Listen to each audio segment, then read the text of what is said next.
Šiandien noriu pakalbėti apie tokią temą, kuri sulaukia labai daug skirtingų nuomonių. Ir tai yra tinklinis marketingas. Per savo kelią tinklinėme marketinge ir ne tik sutikau labai daug įvairių žmonių. Tinklinio marketingo veikloje labai daug kas iš žmonių atrado save, atrado naujų draugų, užaugo kaip asmenybės, užsidirbo papildomų pajamų, o kiti netgi susirado naują savo gyvenimo kelią.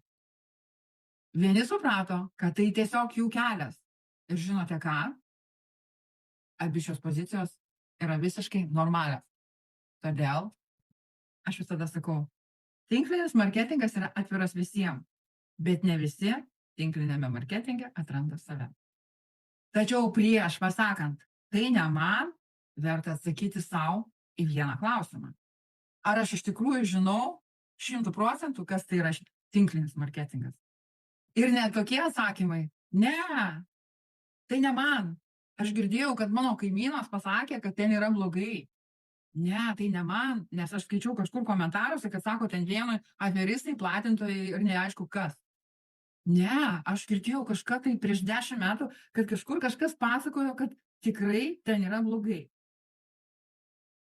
O tu turi atsakyti savo į klausimą, ką tu supranti pati.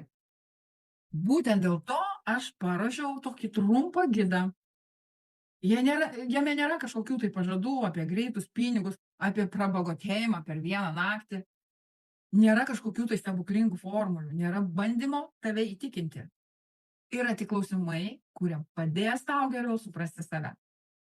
Kaip pavyzdys, klausimas, kodėl mane domina ši veikla? Ko aš ieškau šiandien savo gyvenime? Ar esi pasiruošusi mokytis? Ar esi pasiruošusi augti? Ir kas tave stabdo? Ko netekčiau, jeigu aš nepabandyčiau? Kartais vienas nuoširdus atsakymas savo į šitos klausimus duoda daugiau aiškumo nei šimtai kitų nuomonių, išgirstų kažkur tai neaišku.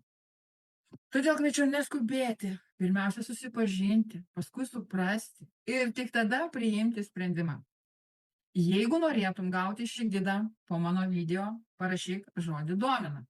Ir aš su malonumu atsiųsiu tau jį dovanų. Gražios dienos.